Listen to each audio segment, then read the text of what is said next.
Everybody, welcome back to our channel. ఈరోజు వీడియోలో మన డైలీ లైఫ్లో మనం ఎక్కువగా యూజ్ చేసే సెంటెన్సెస్ని ఇంగ్లీష్లో ఏ విధంగా చెప్పాలో ఈ వీడియోలో తెలుసుకుందాం. ముందుగా నా వీడియో కనుక మీకు నచ్చినట్లయితే లైక్ చేయండి, షేర్ చేయండి, అలాగే సబ్స్క్రైబ్ చేయడం మాత్రం మర్చిపోవద్దు. Okay, let's go to the topic. First one, జనరల్గా ఇలా అంటూ ఉంటారు కదా, అతను ఇప్పుడు బిజీగా ఉండొచ్చు, లేదా ఆమె ఇప్పుడు వంట చేస్తూ ఉండొచ్చు, లేదా వాళ్ళు ఇక్కడికి వస్తూ ఉండొచ్చు, ఇలా చెప్తూ ఉంటారు కదా. అంటే ఉండొచ్చు అనే వర్డ్కి సంబంధించిన కొన్ని రిలేటెడ్ ఎగ్జాంపుల్ సెంటెన్సెస్ అనేవి చూద్దాం. ఫస్ట్ వన్, అతను ఇప్పుడు ఇక్కడికి వస్తూ ఉండొచ్చు. అతను ఇప్పుడు ఇక్కడికి వస్తూ ఉండొచ్చు అనేదాన్ని ఇంగ్లీష్లో he may be coming here now. He may be coming here now అంటే అతను ఇప్పుడు ఇక్కడికి వస్తూ ఉండొచ్చు. నెక్స్ట్ వన్, వాళ్ళు ఇప్పుడు క్రికెట్ ఆడుతూ ఉండొచ్చు. వాళ్ళు ఎప్పుడు క్రికెట్ ఆడుతూ ఉండొచ్చు అనేదాన్ని they may be playing cricket now. They may be playing cricket now అంటే వాళ్ళు ఇప్పుడు క్రికెట్ ఆడుతూ ఉండొచ్చు. నెక్స్ట్ వన్, ఆమె ఇప్పుడు వంట చేస్తూ ఉండొచ్చు. ఆమె ఇప్పుడు వంట చేస్తూ ఉండొచ్చు అనేదాన్ని she may be cooking right now. She may be cooking right now అంటే ఆమె ఇప్పుడు వంట చేస్తూ ఉండొచ్చు. నెక్స్ట్ వన్, అతను నీ కోసం ఎదురు చూస్తూ ఉండొచ్చు. అతను నీ కోసం ఎదురు చూస్తూ ఉండొచ్చు అనేదాన్ని he may be waiting for you. He may be waiting for you అంటే అతను నీ కోసం ఎదురు చూస్తూ ఉండొచ్చు. నెక్స్ట్ వన్, వాళ్ళు ఇప్పుడు షాపింగ్ చేస్తూ ఉండొచ్చు. వాళ్ళు ఇప్పుడు షాపింగ్ చేస్తూ ఉండొచ్చు అనేదాన్ని they may be doing shopping right now. They may be doing shopping right now అంటే వాళ్ళు ఇప్పుడు షాపింగ్ చేస్తూ ఉండొచ్చు. నెక్స్ట్ వన్, అతను ఇప్పుడు ఖాళీగా ఉండొచ్చు. అతను ఇప్పుడు ఖాళీగా ఉండొచ్చు అనేదాన్ని he may be free now. He may be free now అంటే అతను ఇప్పుడు ఖాళీగా ఉండొచ్చు, లేదా అతను ఇప్పుడు బిజీగా ఉండొచ్చు. అతను ఇప్పుడు బిజీగా ఉండొచ్చు అని చెప్పాలనుకున్నప్పుడు he may be busy now. He may be busy now అంటే అతను ఇప్పుడు బిజీగా ఉండొచ్చు. నెక్స్ట్ వన్, వాళ్ళు ఇప్పుడు చదువుకుంటూ ఉండొచ్చు. వాళ్ళు ఇప్పుడు చదువుకుంటూ ఉండొచ్చు అనేదాన్ని they may be studying right now. They may be studying right now అంటే వాళ్ళు ఇప్పుడు చదువుకుంటూ ఉండొచ్చు. సో ఈ విధంగా మనం ఉండొచ్చు అనే వర్డ్కి సంబంధించిన కొన్ని రిలేటెడ్ ఎగ్జాంపుల్ సెంటెన్సెస్ అనేవి చూసాం కదా. నెక్స్ట్ వన్ చూడండి. జనరల్గా ఇలా అంటూ ఉంటారు కదా, అతను ఎక్కడ జాబ్ చేస్తున్నాడు, లేదా వాళ్ళు ఎక్కడ నివసిస్తున్నారు, లేదా ఆమె ఎక్కడికి వెళ్ళింది. ఇలా ఎక్కడ అనే వర్డ్ని యూజ్ చేస్తూ మనం చాలా సందర్భంలో మాట్లాడుతూ ఉంటాం కదా. సో ఇలాంటి సెంటెన్సెస్ని మనం ఇంగ్లీష్లో ఎలా చెప్పాలో మరికొన్ని ఎగ్జాంపుల్ సెంటెన్సెస్ ద్వారా తెలుసుకుందాం. ఫస్ట్ వన్, వాళ్ళు ఎక్కడికి వెళ్తున్నారు. వాళ్ళు ఎక్కడికి వెళ్తున్నారు అనేదాన్ని ఇంగ్లీష్లో where are they going. Where are they going అంటే వాళ్ళు ఎక్కడికి వెళ్తున్నారు. నెక్స్ట్ వన్, నువ్వు ఈ కార్ ఎక్కడ కొన్నావు. ఈ కార్ నువ్వు ఎక్కడ కొన్నావు అని మనం అడగాలనుకున్నప్పుడు where did you buy this car. Where did you buy అంటే ఎక్కడ కొన్నావు, దిస్ కార్ అంటే ఈ కార్. నెక్స్ట్ వన్, నువ్వు భోజనం ఎక్కడ చేసావు అంటే ఎక్కడ భోజనం చేసావు అని ఇలా అడుగుతూ ఉంటారు కదా. దీన్ని ఇంగ్లీష్లో wear did you have your meal. Wear did you have your meal అంటే నువ్వు భోజనం ఎక్కడ చేసావు అంటే ఎక్కడ తిన్నావు. నెక్స్ట్ వన్, అతను ఎక్కడుంటున్నాడు. అతను ఎక్కడుంటున్నాడు అనేదాన్ని ఇంగ్లీష్లో where is he staying. Staying అంటే ఉండడం. వేర్ ఈజ్ హీ స్టేయింగ్ అంటే అతను ఎక్కడుంటున్నాడు. నెక్స్ట్ వన్, నువ్వు ఎక్కడ జాబ్ చేయాలనుకుంటున్నావు అంటే ఏ కంపెనీలో ఎక్కడ జాబ్ చేయాలనుకుంటున్నావు అని ఇలా అడుగుతూ ఉంటారు కదా. దీన్ని ఇంగ్లీష్లో where do you want to work. Where do you want to work అంటే నువ్వు ఎక్కడ వర్క్ చేయాలనుకుంటున్నావు అంటే ఎక్కడ జాబ్ చేయాలనుకుంటున్నావు. నెక్స్ట్ వన్, వాళ్ళు ఎక్కడికి వెళ్ళి వస్తున్నారు. వాళ్ళు ఎక్కడికి వెళ్ళి వస్తున్నారు అని ఇలా అడగాలనుకున్నప్పుడు where are they going and coming from. Where are they going and coming from అంటే వాళ్ళు ఎక్కడికి వెళ్ళొస్తున్నారు. నెక్స్ట్ వన్, ఆమె ఎక్కడుందో నీకు తెలుసా. ఆమె ఎక్కడుందో నీకు తెలుసా అని అడగాలనుకున్నప్పుడు do you know where she is. Do you know అంటే నీకు తెలుసా వేర్ షీ ఈజ్ అంటే ఆమె ఎక్కడుందో. నెక్స్ట్ వన్, నాకు ఎక్కడికి వెళ్ళాలో అర్థం కావడం లేదు. నాకు ఎక్కడికి వెళ్ళాలో అర్థం కావడం లేదు అనేదాన్ని ఇంగ్లీష్లో I don't know where to go. I don't know అంటే నాకు అర్థం కావడం లేదు. వేర్ టు గో అంటే ఎక్కడికి వెళ్ళాలో. సో ఈ విధంగా ఎక్కడ అనే వర్డ్ని తీసుకొని దానికి సంబంధించిన కొన్ని రిలేటెడ్ ఎగ్జాంపుల్స్ అనేవి చూసాం కదా. నెక్స్ట్ వన్ చూడండి. అంటూ ఉంటారు కదా, ప్రస్తుతానికి నేను జాబ్ మానేస్తున్నాను, లేదా ప్రస్తుతానికి నేను ఇక్కడే ఉంటాను, ఇలా అంటుంటారు కదా. అంటే ప్రస్తుతానికి అనే వర్డ్ని యూజ్ చేస్తూ దానికి సంబంధించిన కొన్ని రిలేటెడ్ ఎగ్జాంపుల్ సెంటెన్సెస్ అనేవి చూద్దాం. ఫస్ట్ వన్, ప్రస్తుతానికి మన ప్లాన్ పోస్ట్పోన్ చేద్దాం. ప్రస్తుతానికి మన ప్లాన్ పోస్ట్పోన్ చేద్దాం అని చెప్పాలనుకున్నప్పుడు దీన్ని ఇంగ్లీష్లో for the time being let's postpone our plan. For the time being అంటే ప్రస్తుతానికి, లెట్స్ పోస్ట్పోన్ అంటే పోస్ట్పోన్ చేద్దాం, అవర్ ప్లాన్ అంటే మన ప్లాన్ని. నెక్స్ట్ వన్, ప్రస్తుతానికి మేము ఇక్కడ ఉంటాము. ప్రస్తుతానికి మేము ఇక్కడ ఉంటాము అని ఇలా అంటుంటారు కదా. దీన్ని ఇంగ్లీష్లో for the time being we will stay here. For the time being అంటే ప్రస్తుతానికి, వీ విల్ స్టే హియర్ అంటే మేము ఇక్కడ ఉంటాము. నెక్స్ట్ వన్, ప్రస్తుతానికి మనం ఇవి కొందాం. ప్రస్తుతానికి మనం ఇవి కొందాం అని చెప్పాలనుకున్నప్పుడు for the time being we will purchase these items. For the time being అంటే ప్రస్తుతానికి, we will purchase these items అంటే ప్రస్తుతానికి ఇవి కొందాం అని. నెక్స్ట్ వన్, ప్రస్తుతానికి నేను మీటింగ్కి అటెండ్ అవ్వను. ప్రస్తుతానికి నేను మీటింగ్కి అటెండ్ అవ్వను అనేదాన్ని ఇంగ్లీష్లో for the time being I will not attend the meeting. For the time being అంటే ప్రస్తుతానికి, I will not attend the meeting అంటే నేను మీటింగ్కి అటెండ్ అవ్వను అని. నెక్స్ట్ వన్, ప్రస్తుతానికి వాళ్ళు ఇక్కడ నుండి వెళ్ళిపోయారు. ప్రస్తుతానికి వాళ్ళు ఇక్కడ నుండి వెళ్ళిపోయారు అనేదాన్ని for the time being they left from here. For the time being అంటే ప్రస్తుతానికి, దే లెఫ్ట్ అంటే వాళ్ళు వెళ్ళిపోయారు, ఫ్రమ్ హియర్ అంటే ఇక్కడ నుండి. సో ఈ విధంగా మనం ప్రస్తుతానికి అనే వర్డ్ని కూడా తీసుకొని కొన్ని ఎగ్జాంపుల్స్ అనేవి చూసాం కదా. నెక్స్ట్ వన్ చూడండి. నాకు నిద్ర పట్టకపోతే ఏం చేయాలి. నాకు నిద్ర పట్టకపోతే ఏం చేయాలి అనేదాన్ని ఇంగ్లీష్లో what should I do if I can't sleep. What should I do అంటే నేనేం చేయాలి. ఇఫ్ ఐ కాంట్ స్లీప్ అంటే నాకు నిద్ర పట్టకపోతే. సీ ద నెక్స్ట్ వన్, నా ఫోన్ దొంగలించబడితే ఏం చేయాలి అంటే నా ఫోన్ దొంగతనం చేస్తే నేనేం చేయాలి అనేదాన్ని ఇంగ్లీష్లో what should I do if my mobile is stolen. What should I do అంటే నేనేం చేయాలి if my mobile is stolen అంటే నా ఫోన్ దొంగతనం చేస్తే. నెక్స్ట్ వన్, నా వాలెట్ పోతే ఏం చేయాలి. నా వాలెట్ పోతే ఏం చేయాలి అనేదాన్ని what should I do if my wallet is lost. What should I do అంటే నేనేం చేయాలి if my wallet is lost అంటే నా వ్యాలెట్ పోతే. నెక్స్ట్ వన్, నా కీ కనిపించకపోతే ఏం చేయాలి. నా కీ కనిపించకపోతే ఏం చేయాలి అనేదాన్ని what should I do if I don't find the key. What should I do అంటే నేనేం చేయాలి if I don't find the key అంటే నా కీస్ కనిపించకపోతే. నెక్స్ట్ వన్, నా ల్యాప్టాప్ ఆన్ అవ్వకపోతే ఏం చేయాలి.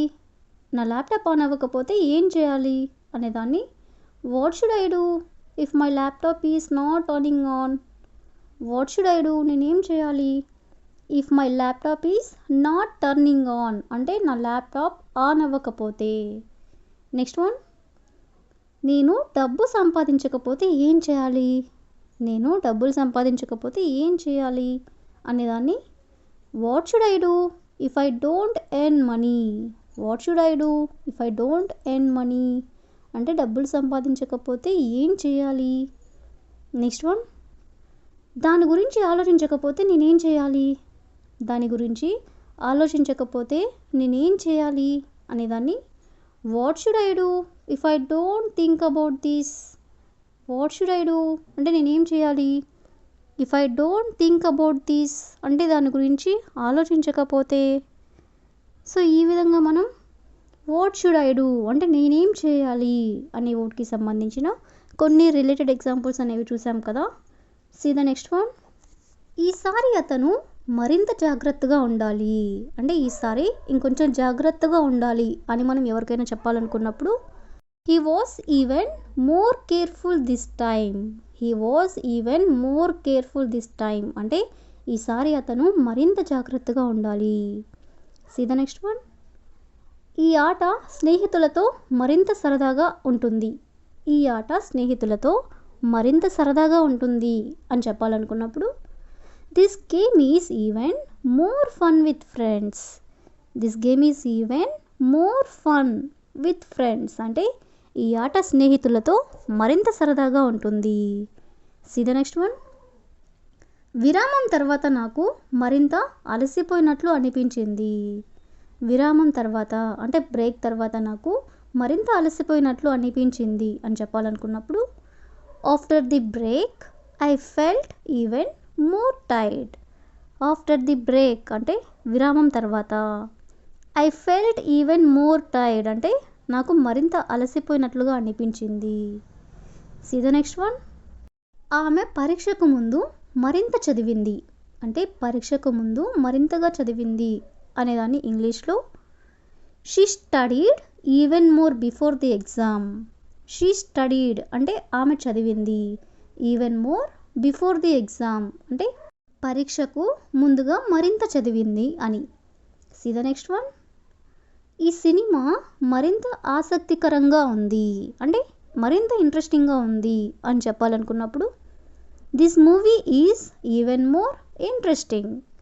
This movie is even more interesting అంటే ఈ సినిమా మరింత ఆసక్తికరంగా ఉంది. See the next one. నేను నిన్ను ఇప్పుడు మరింత మిస్ అవుతున్నాను. నేను నిన్ను ఇప్పుడు మరింత మిస్ అవుతున్నాను అని మనం ఎవరికైనా చెప్పాలనుకున్నప్పుడు దీని ఇంగ్లీష్లో I miss you even more now. I miss you even more now అంటే నేను నిన్ను ఇప్పుడు మరింత మిస్ అవుతున్నాను అని. See the next one. అతను ఈరోజు మరింత ఉత్సాహంగా ఉన్నాడు. అతను ఈరోజు మరింత ఉత్సాహంగా ఉన్నాడు అనేదాన్ని he is even more excited today. He is even more excited today అంటే అతను ఈరోజు మరింత ఉత్సాహంగా ఉన్నాడు.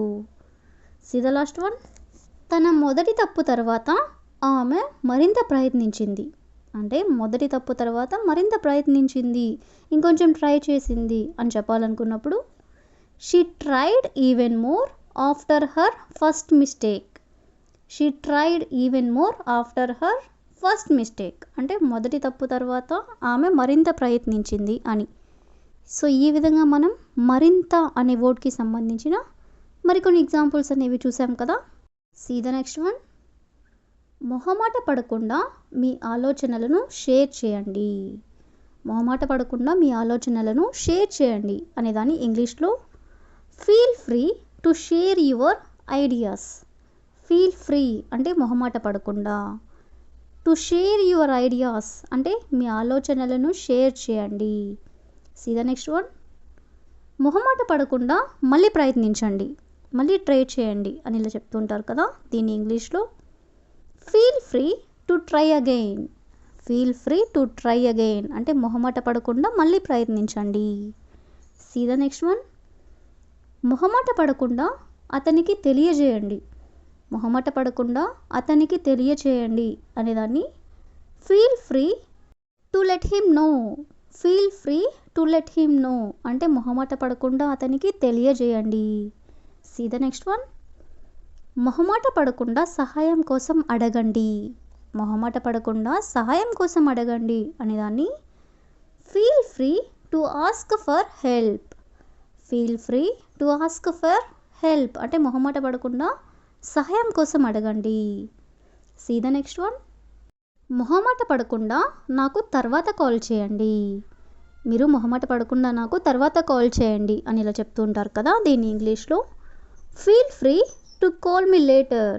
Feel free to call me later అంటే మొహమాట పడకుండా నాకు తర్వాత కాల్ చేయండి. See the next one. మొహమాట పడకుండా ప్రశ్నలు అడగండి. మొహమాట పడకుండా నన్ను ప్రశ్నలు అడగండి అని అంటూ ఉంటారు కదా, దీన్ని ఇంగ్లీష్లో feel free to ask questions. Feel free to ask questions అంటే మొహమాట పడకుండా ప్రశ్నలు అడగండి. నెక్స్ట్ వన్, మొహమాట పడకుండా మాతో చేరండి. మొహమాట పడకుండా మాతో చేరండి అనేదాన్ని feel free to join us. Feel free to join us అంటే మొహమాట పడకుండా మాతో జాయిన్ అవ్వండి అని. సో ఈ విధంగా మనం మొహమాట పడకుండా అనే వర్డ్ని కూడా తీసుకొని దానికి సంబంధించిన కొన్ని రిలేటెడ్ ఎగ్జాంపుల్స్ అనేవి చూసాం కదా. నెక్స్ట్ వన్, వీలైతే నాకు కాల్ చేయి. వీలైతే మనం మళ్ళీ కలుద్దాం. వీలైతే ఒకసారి మా ఇంటికి రా, ఇలా అంటుంటారు కదా. అంటే వీలైతే అనే వర్డ్ని మనం చాలా సందర్భంలో యూజ్ చేస్తూ ఉంటాం కదా. సో ఈ వర్డ్కి సంబంధించిన మరికొన్ని ఎగ్జాంపుల్ సెంటెన్సెస్ అనేవి చూద్దాం. ఫస్ట్ వన్, వీలైతే నన్ను క్షమించండి.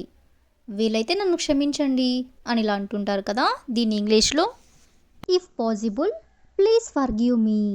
ఇఫ్ పాసిబుల్ అంటే వీలైతే, ప్లీజ్ ఫర్గివ్ మీ అంటే నన్ను క్షమించండి. సీ ద నెక్స్ట్ వన్, వీలైతే నాకు కాల్ చేయి. వీలైతే నాకు కాల్ చేయి అని చెప్పాలనుకున్నప్పుడు దీన్ని ఇంగ్లీష్లో call me if possible. Call me అంటే నాకు కాల్ చేయి.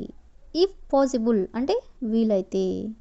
సీ ద నెక్స్ట్ వన్, వీలైతే మనం మళ్ళీ కలుద్దాం. వీలైతే మనం మళ్ళీ కలుద్దాం అనేదాన్ని if possible let's meet again. If possible అంటే వీలైతే, లెట్స్ మీట్ అగైన్ అంటే మనం మళ్ళీ కలుద్దాం.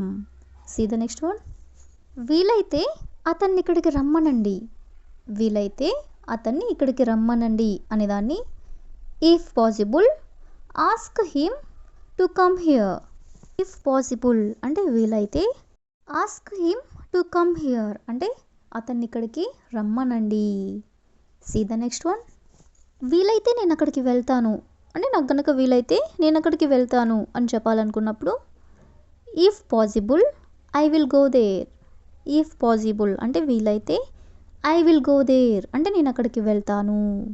సీ ద నెక్స్ట్ వన్, వీలైతే వాళ్ళని ఆఫీస్కి రమ్మనండి. వీలైతే వాళ్ళని ఆఫీస్కి రమ్మనండి అనే దాన్ని ఇంగ్లీష్లో if possible ask them to come to the office. If possible అంటే వీలైతే, ask them to come to the office అంటే వాళ్ళని ఒకసారి ఆఫీస్కి రమ్మనండి అని. సీ ద నెక్స్ట్ వన్, వీలైతే నేను ఇక్కడే ఉంటాను. వీలైతే నేను ఇక్కడే ఉంటాను అనేదాన్ని if possible I will stay here. If possible అంటే వీలైతే, ఐ విల్ స్టే హియర్ అంటే నేను ఇక్కడే ఉంటాను. సో ఈ విధంగా మనం వీలైతే అనే వర్డ్కి సంబంధించిన కొన్ని రిలేటెడ్ ఎగ్జాంపుల్ సెంటెన్సెస్ అనేవి చూసాం కదా. నెక్స్ట్ వన్ చూడండి, ఇంటికి చేరాక నీకు కాల్ చేస్తాను అంటే ఇంటికి వెళ్ళిన తర్వాత నీకు కాల్ చేస్తాను అని చెప్పాలనుకున్నప్పుడు దీన్ని ఇంగ్లీష్లో I will call you after I get home. I will call you అంటే నేను నీకు కాల్ చేస్తాను. ఎప్పుడు? ఇంటికి వెళ్ళిన తర్వాత అనేదాన్ని ఆఫ్టర్ ఐ గెట్ హోమ్ అంటే నేను ఇంటికి వెళ్ళిన తర్వాత. సీ ద నెక్స్ట్ వన్, ఇంటికి వెళ్ళిన తర్వాత ఆఫీస్ వర్క్ కంప్లీట్ చేస్తాను. ఇంటికి వెళ్ళిన తర్వాత ఆఫీస్ వర్క్ కంప్లీట్ చేస్తాను. దీని ఇంగ్లీష్లో I will complete the office work after I get home. I will complete the office work అంటే నేను ఆఫీస్ వర్క్ కంప్లీట్ చేస్తాను. ఆఫ్టర్ ఐ గెట్ హోమ్ అంటే నేను ఇంటికి వెళ్ళిన తర్వాత. సీ ద నెక్స్ట్ వన్, నేను ఇంటికి వెళ్ళిన తర్వాత నీకు కాల్ చేస్తాను. ఇంటికి వెళ్ళాక నేను కాల్ చేస్తాను అని ఇలా అంటుంటారు కదా, దీని ఇంగ్లీష్లో I will call you after I get home. I will call you అంటే నేను నీకు కాల్ చేస్తాను. ఆఫ్టర్ ఐ గెట్ హోమ్ అంటే నేను ఇంటికి వెళ్ళిన తర్వాత. సీ ద నెక్స్ట్ వన్, నేను ఇంటికి వెళ్ళిన తర్వాత కాసేపు పడుకుంటాను. నేను ఇంటికి వెళ్ళిన తర్వాత కాసేపు పడుకుంటాను అని చెప్పాలనుకున్నప్పుడు after I get home I will sleep for a while.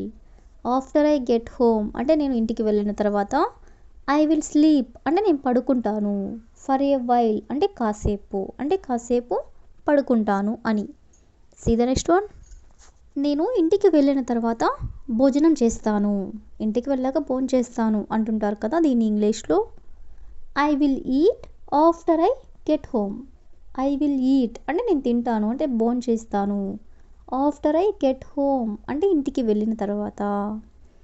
So ఈ విధంగా మనం ఇంటికి వెళ్ళిన తర్వాత అనే వర్డ్ని కూడా తీసుకొని దానికి సంబంధించిన కొన్ని రిలేటెడ్ ఎగ్జాంపుల్ సెంటెన్సెస్ అనేవి చూసాం కదా. నెక్స్ట్ వన్ చూడండి. అక్కడ యాక్సిడెంట్ జరగడం నేను చూశాను. అక్కడ యాక్సిడెంట్ జరగడం నేను చూశాను అనేదాన్ని ఇంగ్లీష్లో I saw an accident happen there. I saw అంటే నేను చూశాను, యాన్ యాక్సిడెంట్ అంటే యాక్సిడెంట్, హ్యాపెన్ దేర్ అంటే అక్కడ జరగడం, అంటే అక్కడ యాక్సిడెంట్ జరగడం నేను చూశాను అని. See the next one. వాళ్ళు గొడవ పడడం నేను చూశాను. వాళ్ళు గొడవ పడడం నేను చూశాను అనేదాన్ని I saw them fighting. I saw them fighting అంటే వాళ్ళు గొడవ పడడం నేను చూశాను. See the next one. అతను ఆమెని నెట్టడం నేను చూశాను. అతను ఆమెని నెట్టడం నేను చూశాను అనేదాన్ని I saw him push her. I saw him push her అంటే అతను ఆమెని నెట్టడం నేను చూశాను. See the next one. అతను కారులోంచి దిగడం నేను చూశాను. అతను కారులోంచి దిగడం నేను చూశాను అనేదాన్ని I saw him get out of the car. I saw him get out of the car అంటే అతను కారులోంచి దిగడం నేను చూశాను. See the next one. ఆమె డబ్బులు ఇవ్వడం నేను చూశాను. ఆమె డబ్బులు ఇవ్వడం నేను చూశాను అనేదాన్ని I saw her giving the money. I saw her giving the money అంటే ఆమె డబ్బులు ఇవ్వడం నేను చూశాను. See the next one. నువ్వు ఈ ఇంట్లో నుండి వెళ్ళిపోవడం నేను చూశాను. నువ్వు ఇంట్లో నుండి వెళ్ళిపోవడం నేను చూశాను అనేదాన్ని ఇంగ్లీష్లో I saw you leaving the house. I saw అంటే నేను చూశాను, యూ లీవింగ్ ది హౌస్ అంటే నువ్వు ఇంట్లో నుండి వెళ్ళిపోవడం. See the next one. అతను దొంగిలించడం నేను చూశాను అంటే అతను దొంగతనం చేయడం నేను చూశాను అని చెప్పాలనుకున్నప్పుడు I saw him stealing. I saw him stealing అంటే అతను దొంగిలించడం నేను చూశాను. స్టీలింగ్ అంటే దొంగిలించడం. See the next one. అక్కడ ఎవరో ఉండడం నేను చూశాను.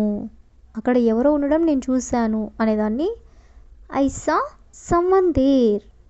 ఐ సా సమ్వన్ దేర్ అంటే అక్కడ ఎవరో ఉండడం నేను చూశాను. See the next one. అతను బస్ వైపు పరిగెత్తడం నేను చూశాను. అతను బస్ వైపు పరిగెత్తడం నేను చూశాను. దీని ఇంగ్లీష్లో I saw him running towards the bus. I saw him అంటే నేను అతన్ని చూశాను, రన్నింగ్ టువర్డ్స్ ది బస్ అంటే బస్ వైపుగా పరిగెత్తడం. సో ఈ విధంగా మనం నేను చూశాను అనే వర్డ్కి సంబంధించిన కొన్ని రిలేటెడ్ ఎగ్జాంపుల్ సెంటెన్సెస్ అనేవి చూసాం కదా. జనరల్గా ఇలా అంటూ ఉంటారు కదా, నేను ఇప్పటి వరకు అతనితో మాట్లాడలేదు, లేదా నేను ఇప్పటి వరకు ఆ సినిమా చూడలేదు, లేదా నేను ఇప్పటి వరకు ఆ ప్లేస్కి వెళ్ళలేదు, ఇలా చెప్తూ ఉంటారు కదా. అంటే ఇలాంటి సెంటెన్సెస్ని మనం ఇంగ్లీష్లో ఎలా చెప్పాలో మరికొన్ని ఎగ్జాంపుల్ సెంటెన్సెస్ ద్వారా తెలుసుకుందాం. ఫస్ట్ సెంటెన్స్, నేను ఇప్పటి వరకు అమెరికా వెళ్ళలేదు. నేను ఇప్పటి వరకు అమెరికా వెళ్ళలేదు అని చెప్పాలనుకున్నప్పుడు దీని ఇంగ్లీష్లో I haven't been to America yet. I haven't been to America yet అంటే నేను ఇప్పటి వరకు అమెరికా వెళ్ళలేదు. See the next one. నేను ఇప్పటి వరకు పిజ్జా తినలేదు అంటే ఇప్పటి వరకు నేను ఒకసారి కూడా పిజ్జా తినలేదు అని ఇలా అంటూ ఉంటారు కదా. దీన్ని ఇంగ్లీష్లో I haven't eaten pizza until now. I haven't eaten pizza until now అంటే ఇప్పటి వరకు నేను పిజ్జా తినలేదు అని. See the next one. నేను ఇప్పటి వరకు అతనితో మాట్లాడలేదు. నేను ఇప్పటి వరకు అతనితో మాట్లాడలేదు. దీని ఇంగ్లీష్లో I haven't spoken to him yet. I haven't spoken to him yet అంటే నేను ఇప్పటి వరకు అతనితో మాట్లాడలేదు. See the next one. నేను ఇప్పటి వరకు మా పేరెంట్స్ దగ్గర ఉండలేదు. నేను ఇప్పటి వరకు మా పేరెంట్స్ దగ్గర ఉండలేదు అనేదాన్ని ఇంగ్లీష్లో I have never లీవ్డ్ with my parents until now. I have never లీవ్డ్ అంటే నేను ఇప్పటి వరకు ఉండలేదు. విత్ మై పేరెంట్స్ అంటే మా పేరెంట్స్ దగ్గర. అంటిల్ నౌ అంటే ఇప్పటి వరకు. See the next one. నేను ఇప్పటి వరకు జాబ్ చేయలేదు. ఇప్పటి వరకు నేను జాబ్ చేయలేదు అని చెప్పాలనుకున్నప్పుడు దీని ఇంగ్లీష్లో I haven't worked a job yet. I haven't worked a job yet అంటే నేను ఇప్పటి వరకు జాబ్ చేయలేదు అని. See the next one. అతను ఇప్పటి వరకు మా ఇంటికి రాలేదు, అతను ఇప్పటి వరకు మా ఇంటికి రాలేదు అనేదాన్ని he has not come to our house at. He has not come to our house at అంటే అతను ఇప్పటి వరకు మా ఇంటికి రాలేదు. సో ఈ విధంగా మనం ఇప్పటి వరకు అనే వర్డ్ని తీసుకొని దానికి సంబంధించిన కొన్ని రిలేటెడ్ ఎగ్జాంపుల్ సెంటెన్సెస్ అనేవి చూసాం కదా. నెక్స్ట్ వన్ చూడండి. కోపంతో ఆమె గ్లాస్ని పగలగొట్టింది. కోపంతో ఆమె గ్లాస్ని పగలగొట్టింది. దీని ఇంగ్లీష్లో in a fit of rage she broke the glass. In a fit of rage అంటే కోపంతో, షీ బ్రోక్ ది గ్లాస్ అంటే ఆమె గ్లాస్ పగలగొట్టింది. See the next one. కోపంతో అతను కుర్చీని పక్కకు నెట్టాడు. కోపంతో అతను కుర్చీని పక్కకు నెట్టాడు అని చెప్పాలనుకున్నప్పుడు in a fit of rage he pushed the chair aside. In a fit of rage అంటే కోపంతో, హీ పుష్డ్ ది చైర్ అంటే అతను కుర్చీని నెట్టాడు, అసైడ్ అంటే పక్కకి. See the next one. కోపంతో ఆమె అందరినీ గట్టిగా అరిచింది. కోపంతో ఆమె అందరినీ గట్టిగా అరిచింది. దీని ఇంగ్లీష్లో in a fit of rage she yelled at everyone. In a fit of rage అంటే కోపంతో, she yelled at everyone అంటే అందరినీ గట్టిగా అరిచింది. See the next one. కోపంతో అతను ఆ కాగితాన్ని చింపేశాడు. కోపంతో అతను ఆ కాగితాన్ని చింపేశాడు. దీని ఇంగ్లీష్లో in a fit of rage he ripped the paper. In a fit of rage అంటే కోపంతో, హీ రిప్డ్ ది పేపర్ అంటే పేపర్ని చింపేశాడు. See the next one. కోపంతో ఆమె గోడని ఢీకొట్టింది. కోపంతో ఆమె గోడని ఢీకొట్టింది. దీని ఇంగ్లీష్లో in a hit of rage she hit the wall. In a hit of rage అంటే కోపంతో, షీ హిట్ ది వాల్ అంటే గోడని ఢీకొట్టింది. See the next one. కోపంతో అతను గది నుండి బయటికి దూసుకెళ్ళాడు. కోపంతో అతను గది నుండి బయటకి దూసుకెళ్ళాడు. దీని ఇంగ్లీష్లో in a fit of rage he stormed out of the room. In a fit of rage అంటే కోపంతో, he stormed out of the room అంటే అతను గదిలో నుండి బయటకి దూసుకెళ్ళాడు అని. See the next one. కోపంతో ఆమె పుస్తకాన్ని విసిరేసింది. కోపంతో ఆమె పుస్తకాన్ని విసిరేసింది. దీని ఇంగ్లీష్లో in a fit of rage she threw the book away. In a fit of rage అంటే కోపంతో, she threw the book away అంటే పుస్తకాన్ని విసిరేసింది.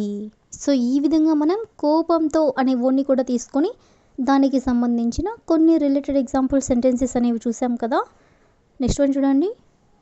ఆమె ధనవంతురాలు కావాలని రాసిపెట్టి ఉంది. ఆమె ధనవంతురాలు కావాలని రాసిపెట్టి ఉంది. దీని ఇంగ్లీష్లో she is destined to be rich.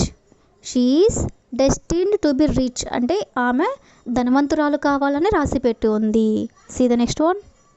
అతను ప్రసిద్ధి చెందాలని రాసిపెట్టి ఉంది. అతను ప్రసిద్ధి చెందాలని రాసిపెట్టి ఉంది అని చెప్పాలనుకున్నప్పుడు దీని ఇంగ్లీష్లో he is destined to B famous. He is destined to B famous అంటే అతను ఫేమస్ అవ్వాలని రాసిపెట్టి ఉంది అంటే ప్రసిద్ధి చెందాలని రాసిపెట్టి ఉంది. See the next one. వాళ్ళు కలిసి ఉండాలని రాసిపెట్టుంది. వాళ్ళు కలిసి ఉండాలని రాసిపెట్టుంది అని అంటుంటారు కదా. దీని ఇంగ్లీష్లో they are destined to be together. They are destined to be together అంటే వాళ్ళు కలిసి ఉండాలని రాసిపెట్టి ఉంది. See the next one. ఈ ఉద్యోగం తాత్కాలికమని రాసిపెట్టి ఉంది. ఈ ఉద్యోగం తాత్కాలికం అని రాసిపెట్టి ఉంది అని చెప్పాలనుకున్నప్పుడు this job is destined to be temporary. This job is destined to be temporary. Temporary అంటే తాత్కాలికం, డెస్టిన్డ్ అంటే రాసిపెట్టి ఉంది. See the next one.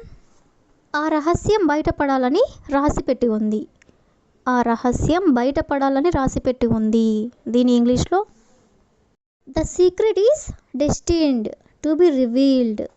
The secret is destined to be revealed అంటే రహస్యం బయటపడాలని రాసిపెట్టి ఉంది. See the next one. ఆ సినిమా హిట్ అవ్వాలని రాసిపెట్టి ఉంది. ఆ సినిమా హిట్ అవ్వాలని రాసిపెట్టి ఉంది. దీని ఇంగ్లీష్లో that movie is destined to B A hit. That movie is destined to B A hit అంటే ఆ సినిమా హిట్ అవ్వాలని రాసిపెట్టి ఉంది. సో ఈ విధంగా మనం రాసిపెట్టి ఉంది అనే వర్డ్ని కూడా తీసుకొని దానికి సంబంధించిన కొన్ని రిలేటెడ్ ఎగ్జాంపుల్ సెంటెన్సెస్ అనేవి చూసాం కదా. So that's all for today. I hope you all like this video. Thank you for watching.